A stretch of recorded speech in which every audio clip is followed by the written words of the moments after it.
செய்வோம். அன்பும் இரக்கமுள்ள தகப்பனே, நன்றியோடு ஸ்தோத்தரிக்கிறோம். துதிகள் மத்தியிலே வாசம் பண்ணுகிறவரே, மை துதிக்கிறோம், ஸ்தோத்தரிக்கிறோம், மை ஆராதிக்கிறோம், மை வழிபடுகிறோம். உம்முடைய பாதத்தில் விழுந்து உமக்கு ஸ்தோத்திரங்களையும் துதிகளையும் நாங்கள் ஏறெடுக்கிறோம். உன்னதமானவரின் மறைவில் இருக்கிறவரே, எல்லாரும் சேர்ந்து சொல்லுங்க. நீங்க உன்னதமானவரின் மறைவில் எங்களை வைத்திருக்கிறவரே, மை ஸ்தோத்தரிக்கிறோம் அப்பா. நாங்கள் கர்த்தரை காலத்திலும் ஸ்தோத்திரிப்பனை போதும் அவர் துதி எங்கள் வாயில் இருக்கும். சொல்லுங்க, எனக்கு தாசை வரும் பர்வதங்களுக்கு நேராக என் கண்களை எடுக்கிறேன். கர்த்தரின் மேய்ப்பராக இருக்கிறார், எனக்கு ஒரு குறையில்லை. அவர் என்னை புல்லுள்ள இடங்களில் மேய்த்து, தேவரீர் என்னோடு கூட இருக்கிறீர், உமது கோலும் உடைய தடியும் என்னை தேற்றும். எண்ணி முடியாத அதிசயங்களையும் அற்புதங்களையும் செய்கிறவரே உமக்கு ஸ்தோத்திரம். ஆராய்ந்து முடியாத காரியங்களை செய்கிறவர் ஸ்தோத்திரம். உம்மால கூடாதது ஒண்ணுமில்லை. சொல்லுங்க, உம்மால கூடாதது ஒண்ணுமில்லை, உம்மால் ஆகாதது ஒண்ணுமில்லை, என் தேவனால் கூடாத காரியம் ஒண்ணுமில்லை.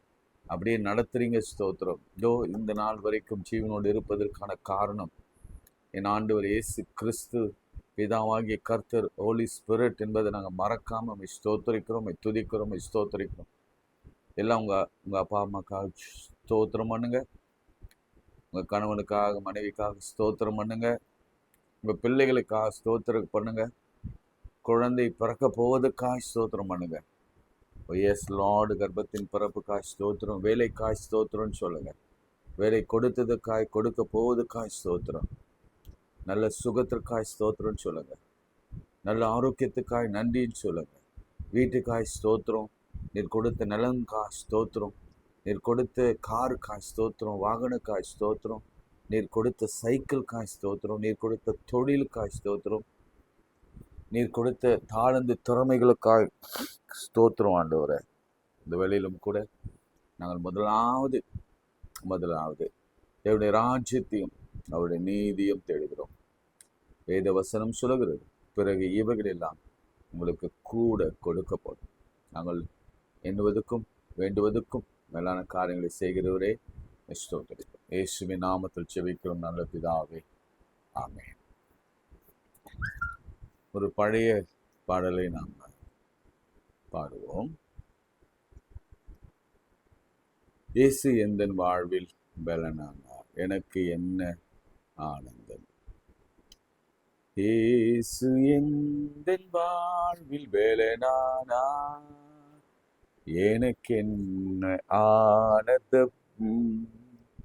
இயேசு எந்தன் வாழ்வில் பலனானார், எனக்கு என்ன ஆனந்தம். எந்தன் வாலிப காலமெல்லாம் எந்தன் வாழ்க்கையின் துணையானி, எந்தன் வாலிப காலமெல்லாம் என் வாழ்க்கையின் துணையானி. உன் நாமம் தழைத்தோங்க நான் பாடுவேன் உமக்காக. உம் நாமம் தழைத்தோங்க நான் பாடுவேன் உமதாக. என் இதயமே உம்மை பாடும், எந்த நினைவுகள் உமதாகும். எந்த இதயமே உம்மை பாடும், எந்த நினைவுகள் உமதாகும். இயேசு எந்தன் வாழ்வில் பலனானார், எனக்கு என்ன ஆனந்தம். பெரும் தீமைகள் அகன்றோட, எல்லாம் மாயையும் மறைந்தோட. பெரும் தீமைகள் அகன்றோட, எல்லாம் மாயையும் மறைந்தோட. உமதாவின் அருள் காண வரும் காலங்கள் உமதா வரும். உமதாவின் அருள் காண வரும் காலங்கள் உமதாகும். எந்த இதயமே உம்மை பாடும், என் நினைவுகள் உமதாகும். என் இதயமே உம்மை பாடும், என் நினைவுகள் உமதாகும். இயேசு எந்தன் வாழ்வில் வேலனானா, எனக்கென்ன ஆனந்தம். இந்த உலகத்தை நீர் படைத்தீர், எல்லா உரிமைகள் எனக்கு அளித்தீர்.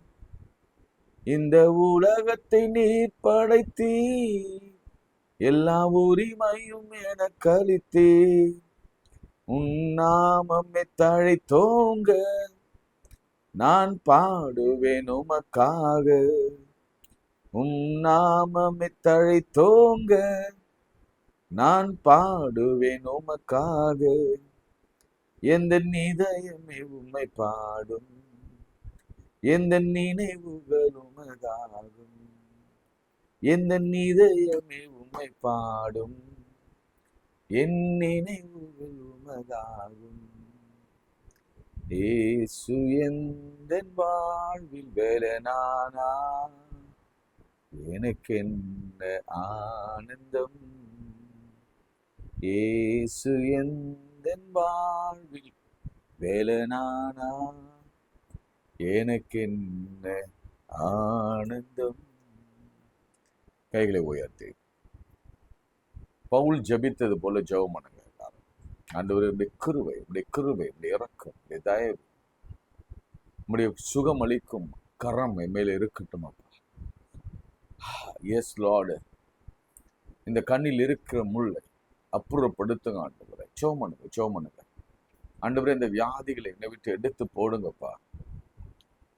மனிதர்கள் எனக்கு முன்பாக எத்தனையோ பேர் இருக்காங்க. அவங்களெல்லாம் எனக்கு முன்பாக நிற்கிற எல்லா பெலிஸ்தியர்களையும், எல்லா அமலேக்கர்களையும் நீர் இல்லாதவர்களாய் நீ மாற்றுவீராக. உம்மை நோக்கி கூப்பிடுகிற யாவரையும் நீர் விடுவிக்கிறீர். ஆமென். நீ சுகமாக்குகிறீர். அல்லேலூயா. இந்த வேளையிலே சேக்கியாவை போல ஐயோ கேன்சர் குணமாகும், யூட்ரஸ் பிரச்சனை பெரும்பாடு குணமாகும். இயேசுவின் நாமத்தினாலே சமாதானத்தோடு போ, உன் வேதனை நீங்கி நீ சுகமாய் மாறுவாய். சருமத்திலே வியாதிகள், விசேஷமாக லெப்ரசி போன்ற வியாதிகள் இருக்குமானா, தாவீதின் குமாரனே எனக்கு இறங்கும் என்று ஒரு வார்த்தை மாத்திரம் சொல்லுங்க. இயேசுவால் கூடாத காரியம் ஒன்றுமில்லை. நீங்க போகும் வழியிலே இந்த நாள் முடிவுக்குள்ள அல்லது இந்த வாரம் முடிவுக்குள்ள நீங்க சுகம் பெறுவத இயேசுவின் நாமத்தில் நான் உறுதிப்படுத்துகிறேன். அதே போல கண்களிலே பிரச்சனை இருக்கும்னா புதிய கண்களை கர்த்தர் கொடுப்பதை நான் பார்க்கிறேன். ஆண்டவர் இருதயத்தை புதிதாக மாற்றி கொண்டிருக்கிறார். உன் சிந்தை புத்தி தெளிந்தவனாய் மாறுகிறது. உன் பிள்ளைகளின் வாழ்க்கையில கர்த்தர் பெரிய மாற்றங்களை குப்பையிலிருந்து எடுத்து அரியணையில உட்கார வைக்க போகிறார். நான் நிறைய யோசிப்புகளை இந்த இடத்துல அபிஷேகம் பண்ணுகிறதை நான் பார்க்கிறேன். நிறைய மரியாட்களை கர்த்தர் தெரிந்து கொள்கிறதை நான் பார்க்கிறேன். நிறைய எஸ்தர்களையும் ரூத்துகளையும் கர்த்தர்னால அபிஷேகிக்கிறதை நான் பார்க்கிறேன்.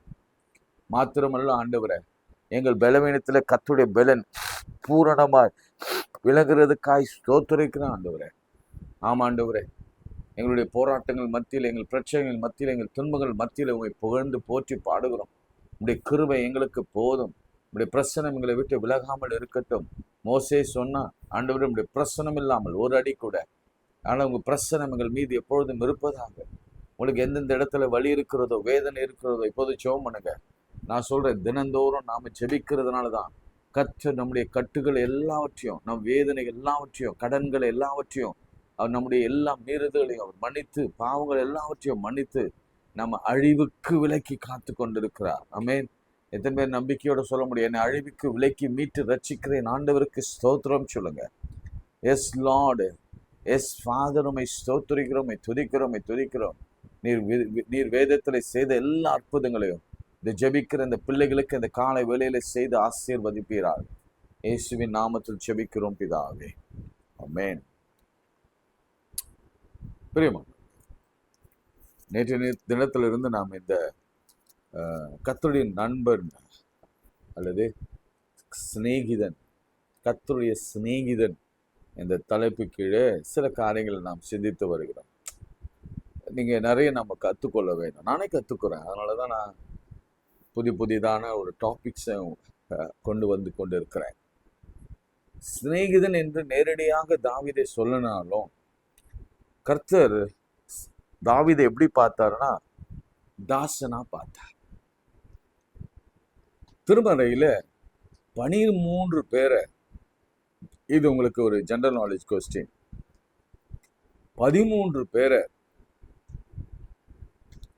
தாசனாக என் ஆண்டவர் சொல்லி இருக்கிறார் வேதத்துல.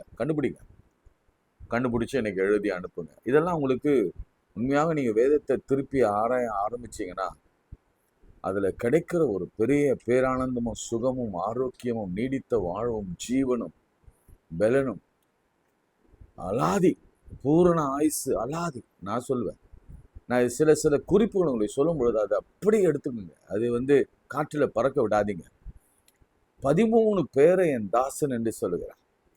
அந்த 14வது பேரை நாம் பேராக இருக்க வேண்டும். ஆமென். அந்த 14th நம்ம பேராக இருக்கணும். என் தாசனாகிய என் பேரை போட்டுக்கோங்க, என் தாசனாகிய உங்க பேரை போட்டுக்கோங்க. அந்த மாதிரி நேரடியாக 13 பேரை என் தாசன் என்று சொல்லியிருக்கிறார். நம்ம இப்போ ஃப்ரெண்ட்ஷிப்குள்ள இருக்கிறோம், இருந்தாலும் ரைட். அதுல மிக முக்கியமாக 2 பேர் நேரடியாக சொல்லப்பட்டிருக்கிறது. மோசேயும் தாவீதும், தாசனாகிய மோசே, தாசனாகிய தாவீது என்று சொல்லப்பட்டிருக்கிறது. இது ஃபர்ஸ்ட் உங்களுக்கு ஜெனரல் நாலேஜ். நாம அவருடைய பிள்ளையாக மாறணும், அல்லது அவருடைய நண்பனாக நிச்சயமாக மாற வேண்டும், அல்லது அவருடைய இருதயத்துக்கு ஏற்றவனாகவாது மாற வேண்டும். அப்போஸ்தலர் 13ஆம் அதிகாரம் 22ஆம் வசனத்தை வாசிக்கிறேன். அப்போஸ்தலர் ஆக்ட்ஸ் 13:22. பின்பு அவர் அவனை தள்ளி தாவீதை அவர்களுக்கு ராஜாவாக ஏற்படுத்தினார். யார? சவுலை தள்ளி. நல்ல கவனிக்க. ராஜாவாக ஏற்படுத்தி ஈசாயின் குமாரனாகிய தாவீதை என் இருதயத்திற்கு ஏற்றவனாக கண்டேன். இன்னைக்கு தலைப்பு அதுதான், என் இருதயத்திற்கு ஏற்றவனாக. இந்த ஃப்ரெண்ட்ஷிப் அப்படின்னு வருகிற இந்த காலகட்டத்துல, இப்போதான் இந்த மொபைல் வந்த காலத்துக்கு அப்புறம் தான் இந்த ஆர்ட் மிக மிக ஃபேமஸா இருக்கு. எதில் பார்த்தாலும் ஆர்ட் தான். பிடிச்சிருந்தா ஆர்ட். ஒவ்வொரு மெசேஜுக்கும் கீழே நீங்க பார்த்தீங்கன்னா உங்களுக்கு தெரியும். ஸோ இந்த ஹார்ட்டை எப்படி புரிந்து கொள்கிறோம் என்று சொன்னால், ரொம்ப நல்லா இருக்கு, நான் ரொம்ப நேசிக்கிறேன், இதை நான் ரொம்ப ரொம்ப எனக்கு பிடிக்குது, நான் வேறு வார்த்தைகள் பயன்படுத்தவில்லை, எனக்கு ரொம்ப பிடிக்குது, நான் நேசிக்கிறேன். அப்போ இருதயம் அவ்வளவு முக்கியமாக கருதப்படுகிறது. ஒருத்தனை நம்ம இருதயத்துல வைத்துக் கொள்கிறோம் இல்ல, அது மனைவியாக, கணவனாக, பிள்ளைகளாக, ஈவன் வேறு எந்த உறவாக நீங்க வைத்துக் கொள்ளுங்கள். அதை பற்றி நான் இங்க காலையில ஜெபிக்க நேரத்துல சொல்ல விரும்பவில்லை. நான் வெரி வெரி க்ளோஸ் ரிலேட்டிவ் தான் சொல்றேன். மகன், பிள்ளைகள், பிற பிள்ளைகள், கணவன், மனைவி, மாமியார், நோ, இல்லை மருமகள், நோ.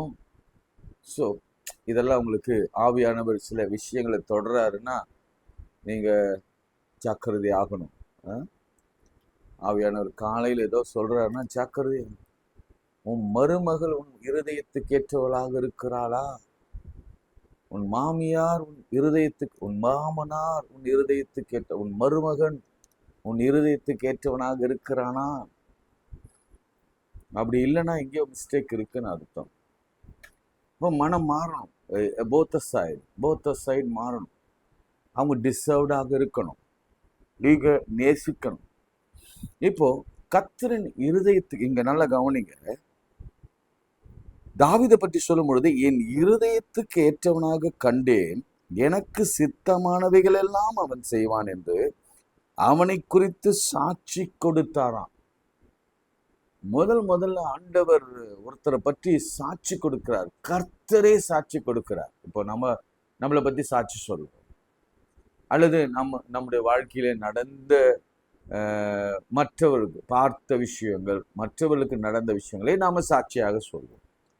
இங்கு கர்த்தரே சாட்சி சொல்லுகிறார். இரண்டாவது குறிப்பு என்னன்னா, அவருடைய இருதயத்துல மாத்திரமல்ல, அவர் நம்மை குறித்து சாட்சி சொல்லுவாரா?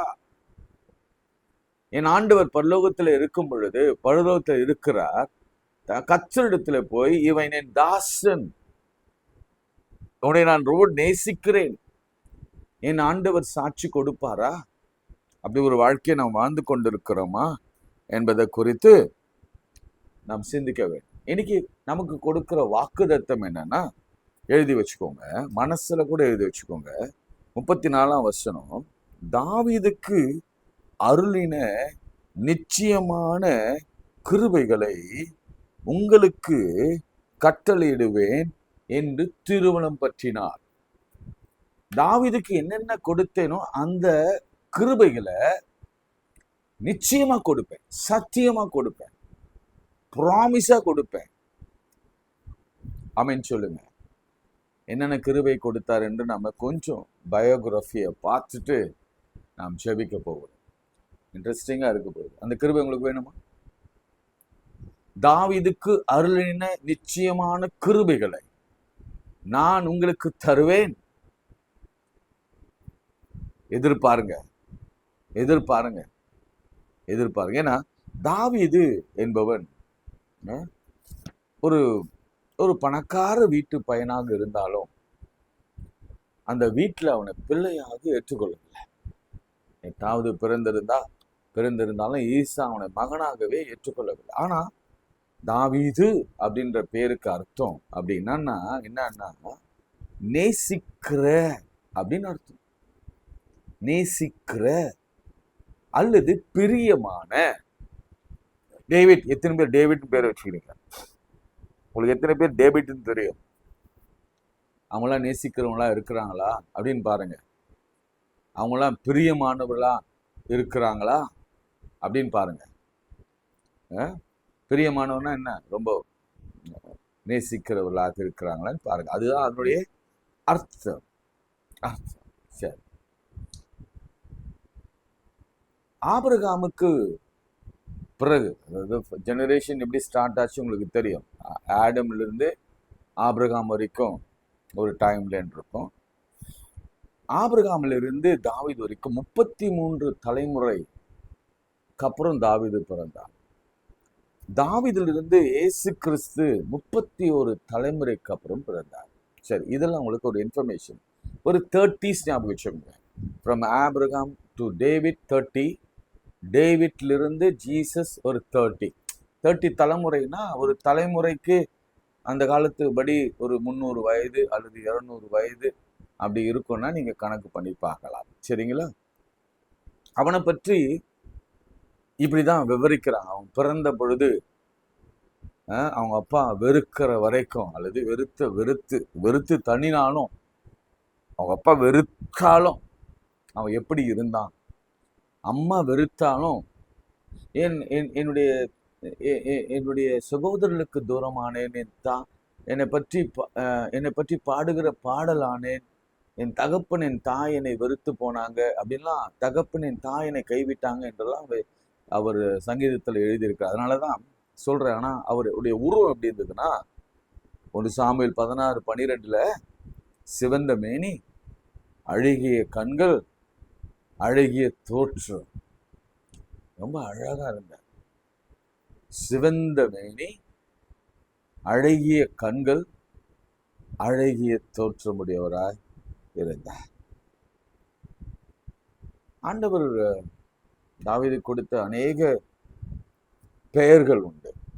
அவருக்கு அடைமொழிகள், நிறைய அடைமொழி பெயர்கள் உண்டு. சிலதெல்லாம் சொல்றேன். தாவீதுக்கு கர்த்தர் கொடுத்த கிருபைகளை சொல்றேன். நிச்சயமான கிருபை. அவனை புத்திமானா வைத்தார். ஆமென் சொல்லுங்க.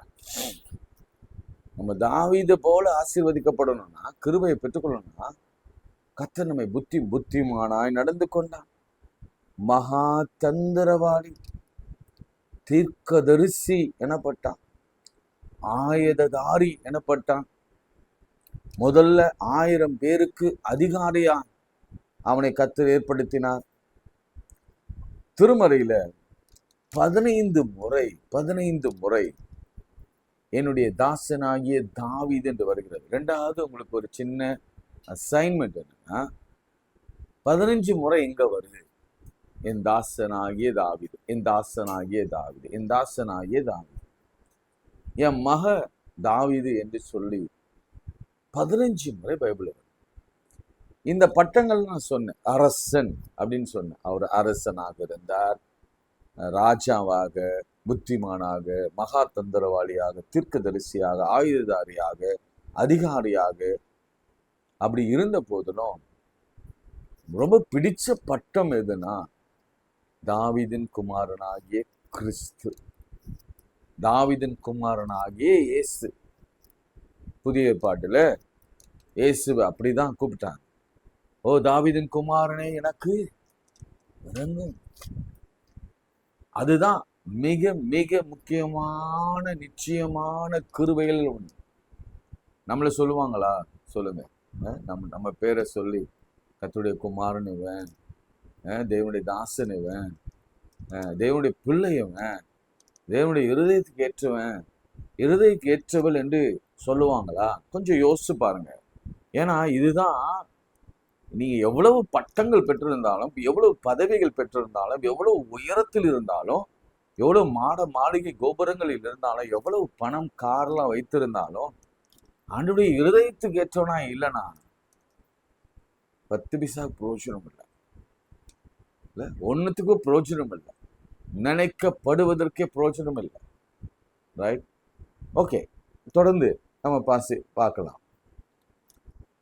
அவன் எப்படி இருதயத்துக்கு ஏற்றவனாக மாறினான் அப்படின்னு பார்த்தா, அவன் ஜெபிக்கிறான், அவன் ஆராதிக்கிறவன். இதெல்லாம் பைபிள் வேர்சஸ். இதெல்லாம் அவன் ஜெபித்தான், அவன் ஆராதித்தான், அவன் கொடுத்தான்.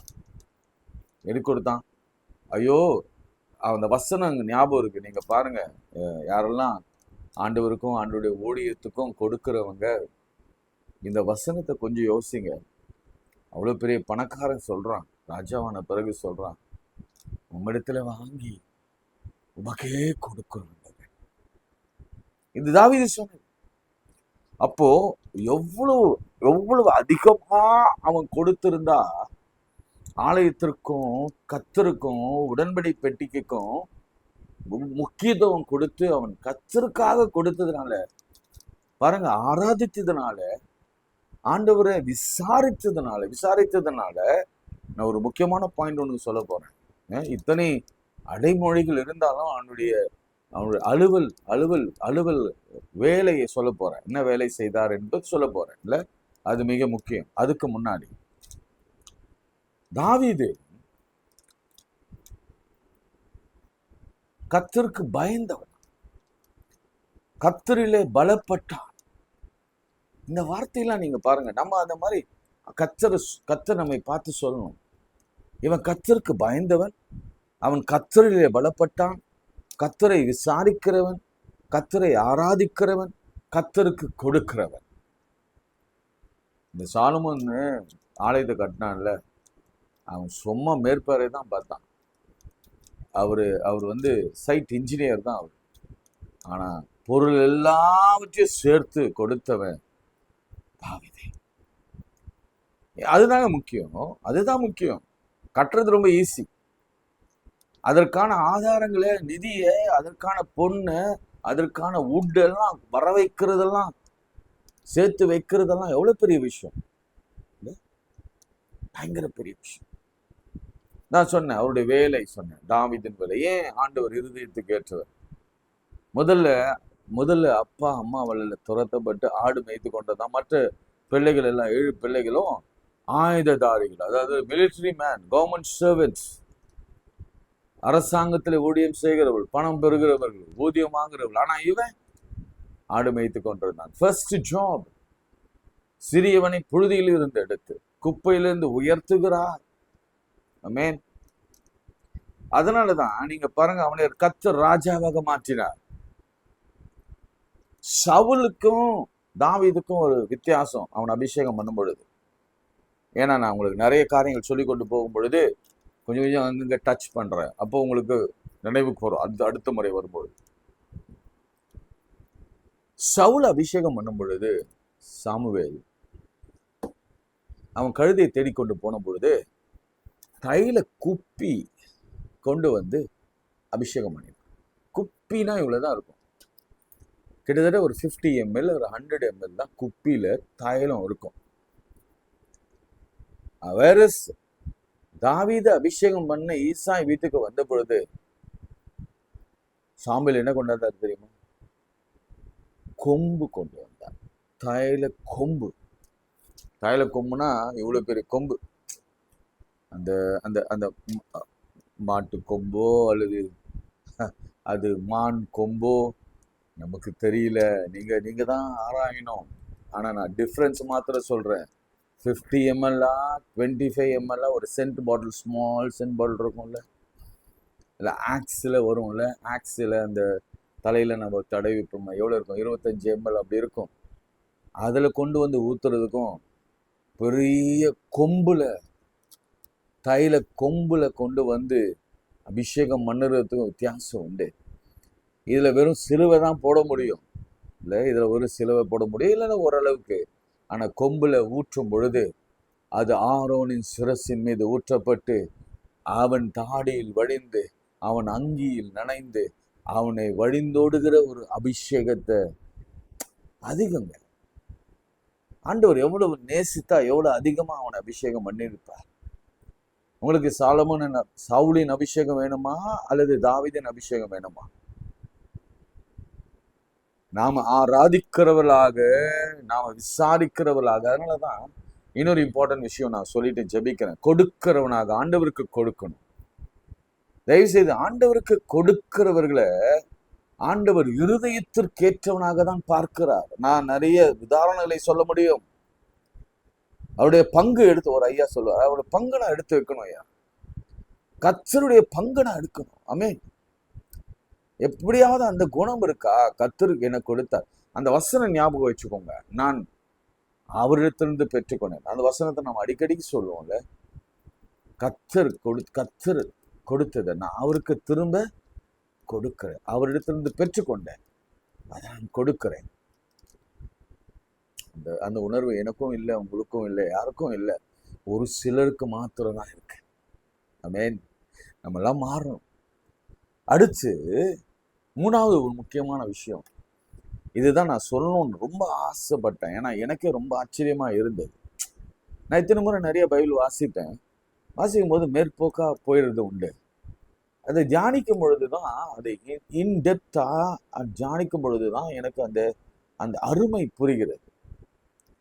அவன் ஆசாரியனானான் அப்படின்னா என்னங்க சொல்லுங்க? ராஜாவாக இருக்கிறதுக்கும் ஆசாரியனா இருக்கிறதுக்கும் தீர்க்கதரிசியா இருக்கிறதுக்கும் உள்ள வித்தியாசம் என்ன? ஆசாரியன் யார் தெரியுமா? ஆண்டவருடைய சமூகத்துல போய் பணிவிடை செய்கிற ஊழியக்காரன் தான் ஆசாரியன். இவன் ஆசாரிய வகுப்புல பிறந்தவன் அல்ல. இவன் யூதா கோத்திரத்துல ஈசாயின் வம்சத்துல வந்தவன் தான். ஆனால் இவன் ஆசாரியன் ஆனான். எப்படின்னா 3 முறை 1 சாமுவேல் 23:9, 1 சாமுவேல் 30:7, 2 சாமுவேல் 24:25 அந்த 2 முறை 1 சாமுவேல் 23 1 சாமுவேல் 30 ஏபோத்தை கொண்டு வந்து அதை வழிபட்டு, அதுக்கு ஏபோத் என்பது கர்த்தருடைய ஒரு ஒரு ஒரு ஒரு ஒரு பொக்கிஷம் மாதிரி வச்சுக்கோங்களேன். நம்ம இப்போ பைபிள் வச்சுக்கிற மாதிரி அது ஒரு ஏபோத்துன்னு வச்சுக்கோங்க. இது பைபிள் கடவுள் வார்த்தை இருக்கிறது. அது அப்படி அவங்க அந்த காலத்துல ஏபோத்தை கொண்டு வந்து அது கடவுளுடைய உடன்படிக்கையின் அடையாளமாக வைத்து அதை ஜெபித்து அதிலிருந்து உத்தரவை பெற்றுக்கொண்டு சென்றார்கள். 2வது முறைதான் நான் இதை 2 முறையே சொல்லுவேன். நான் இதை திருப்பிக் கொள்வேனா? ஏபோத்து உத்தரவு கொடுத்தது. அது யார் செய்வா? ஆசாரியன் செய்யறான். 3வது முறை யோசிச்சு பாருங்க, 24 அதிகாரத்துல பலிப்பீடம் கட்டி பலி செலுத்தினான். இதெல்லாம் வசனம் இருக்கிறது. பலிப்பீடம் கட்டி பலி செலுத்தினான். பிரியமானவர்களே, இங்க நான் நிறுத்துறேன். நாளைக்கு வேணா நான் கொஞ்சம் அதிகமா பேசுறேன். சில இன்ஸ்ட்ரக்ஷன் மாத்திரம் சொல்லிட்டு நான் ஜெபிக்கிறேன். ஒரு நாள் மெய்ப்பனா இருக்க முடிந்தது. அந்த வாலிப வயதிலே அவ்வளவு வைராக்கியமா இருக்க முடிந்தது. நம்மால் இருக்க முடியல. கோலியாத்தை பார்த்து சொன்னான், இந்த விருத்த சேதனம் இல்லாத பெலிஸ்தியன் என் தேவனை நிந்திக்க இவன் யார் அப்படின்னா. இதுதான் வைராக்கியம். அதுதான் ஆண்டவருடைய இருதயத்துக்கு ஏற்றவனாக பாருங்க. அப்புறம் அபிஷேகம், ராஜாவாக்கினார். 3வது, அவ்வளவு ராஜா, அவ்வளவு பிஸி ஷெடியூல் அவருக்கு. ஆனா ஆலயத்துல போய் ஆசாரியனா ஊழியம் செய்வது. இன்னைக்கு நாம் நினைக்கிறோம், நாம என்ன நினைக்கிறோம், ஏதோ ஊழியம் செய்வதெல்லாம் யாருக்கோ ஒருத்தர் தான், அது ஒரு பொழப்பு. பாவம், படிச்சு வேலை இல்லாதவங்க எல்லாம் ஹைர் ஆயிட்டாங்க, பாஸ்டர் ஆயிட்டாங்க. ஒரு கிண்டல் கேலி மாதிரி, படிக்காத முட்டாளுங்கள்லாம் ஹைர் ஆயிடுறாங்க. இந்த மாதிரி ஒரு பேச்செல்லாம் இருக்கு. சரி விட்டுருங்க, அந்த பாயிண்ட்டுக்கு போல. நல்ல படிச்சு நல்ல வேலையில நல்ல உயர்ந்த ஸ்தானத்துல நீங்க ராஜாவின் அடுத்த ஸ்தானத்துல இருந்தாலும் நீங்க சைமல்டனிஸா ஆசாரிய ஊழியம் செய்ய கர்த்தர் உங்களை அழைக்கிறார். இந்த ஆசாரிய ஊழியம் ஏதோ தெரிந்து கொள்ளப்பட்டு அபிஷேகம் பண்ணப்பட்ட ஒரு சிலருக்கு மாத்திரம் இல்லை, நான் சொல்றேன் எல்லாருக்கும். ஒரு ராஜா ஆசாரியனாக இருக்க முடியும்னா, ஒரு ராஜா தீர்க்கதரிசியா இருக்க முடியும்னா, ஒரு ராஜா ஆராதிக்க முடியும்னா, ஒரு ராஜா விசாரிக்க முடியும்னா, ஒரு ராஜா கொடுக்க முடியும்னா, ஒரு ராஜா கர்த்தருக்கு பயப்பட முடியும்னா நாம என்ன செய்ய முடியும்? நான் தான் சொல்றேன், எப்பவுமே சொல்றேன், பிள்ளைகளுக்கெல்லாம் சொல்றேன். ஒரு டாக்டர் ஆசாரியனாக மாறலாம், ஒரு இன்ஜினியர் ஆசாரியனாக இருக்கலாம். You can be an engineer and also a priest. நீங்க ஒரு பெரிய ப்ரொஃபஷன்ல இருக்கலாம், நீங்க பெரிய கான்ட்ராக்டர்ல இருக்கலாம். ஆனாலும் நான் தாவீதை வச்சு சொல்றேன், நீங்க ஒரு ஆசாரியன் தான். உங்க மேல அந்த அபிஷேகம் இருக்கு. ஒருவேளை உங்களுக்கு தைல குப்பின் அபிஷேகம் உண்டா அல்லது தைல கொம்பின் அபிஷேகம் இருக்கான்னு தான் வித்தியாசம். நம்ம எல்லாம் நினைச்சுக்கோம், நம்மகிட்ட அபிஷேகம் இல்லை, நமக்கு எதுக்கு தகுதி இல்லை, நாம அதற்கு பொறுப்பு இல்லை, நம்மை கர்த்தர் எதுக்கு அழைக்கல. இல்லை இல்லை இல்லை, நான் சொல்வேன் இன்னைக்கு, ஏன்னா ஆவியானவர் காலையிலேருந்து என் கூட பேசி கொண்டிருந்த விஷயம் இதுதான். நீங்க பைபிள்ல வேற எங்கேயாவது இந்த மாதிரி டூயல் மினிஸ்ட்ரி பண்ணியிருக்காங்களான்னு பார்த்து எனக்கு சொல்லுங்க. ஏன்னா பவுல் கூட ஆண்டவருடைய ஊழியத்தை செய்து கொண்டே குடார தொழிலை செய்தவன். குடார தொழில்ன்றது ஒரு சிவில் இன்ஜினியரிங் ஜாப். அதுல ஏர்னிங் உண்டு. லூக்கு டாக்டர் ப்ராக்டிஸ் பண்ணான், மேத்யூ டாக்ஸ் கலெக்ட் பண்ணான், ஃபுல் டைம் வரல, டாக்ஸ் கலெக்ட் பண்ணிட்டு இன்கம் டாக்ஸ் ஆஃபீஸர் அவன் டாக்ஸ் கலெக்ட் பண்ணிக்கொண்டே ஆண்டவருடைய ஊழியத்தை செய்தான். மற்றபடி மீனவர்கள் கூட சொல்றேன், they were fishermen and at the same time அவங்க ஆண்டவருடைய ஊழியத்தையும் செய்தார். பொழப்புக்கு அது, பணத்திற்கு அது, உலக வேலை. ஆனா அதுல நட்பு கொள்ளாதுங்க. நான் அதுதான் உங்களுக்கு கடைசியா சொல்ல போறேன். ஜேம்ஸ்ல சொல்லப்பட்டிருக்கிறது, உலகத்தின் மீதும் அதன் மீதும் நீங்க நண்பர்களாக ஆகாதீங்க. வசனத்தை நான் எடுத்தணும்னு நினைக்கிறேங்க. நான் கண்டிப்பா அதை நீங்க புரிஞ்சு கொள்ள வேண்டும். அந்த வசனத்தை இங்கே இருக்கு, நான் எடுத்துடுறேன். முக்கியமான வசனம் அது. ஜேம்ஸ் 4:4, யாக்கோபு 4 அதிகாரம் 4 வசனம் சொல்லிட்டு நான் ஜெபிக்கிறேன். ஏன்னா இன்னைக்கு எல்லாருக்கும் தாவீதுக்கு அருளின நிச்சயமான கிருபைகளை தரப்போகிறார். ப்ரொவைடட் நீங்க அவருக்கு தீர்க்கதரிசியா, ராஜாவா, ஆசாரியரா மாறணும், மெய்ப்பனாக மாறணும். அதான் சொன்ன கர்த்தரின் மெய்ப்பர் 4:4 எங்க இருக்கு? கொஞ்சம் கஷ்டமா தான் இருக்கு வாசிக்க. கஷ்டமா?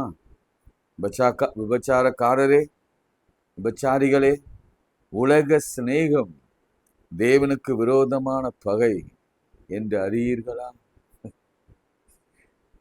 இது யாக்கோபு எழுதுறார். ஜேம்ஸ் ஜீசஸ் கிரைஸ்டுடைய ஃப்ரெண்ட்ல ஒரு முக்கியமான ஃப்ரெண்ட் அவரு. அந்த இன்னர் சர்க்கிள்ல பேதுரு, யாக்கோபு, யோவான்.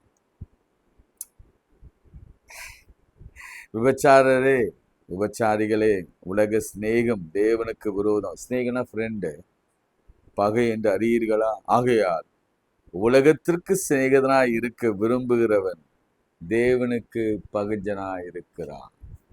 அல்லேலூயா. நீங்க உலகத்தை நேசிச்சா, உலக ஃப்ரெண்ட்ஸை நேசிச்சா, நீங்க தேவனுக்கு பகைஞரா, எனிமியா மாறுறீங்க. ஜெபம் பண்ணுவோம்.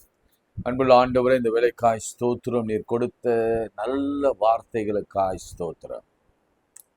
நல்ல வார்த்தைகளுக்காய் ஸ்தோத்திரம்.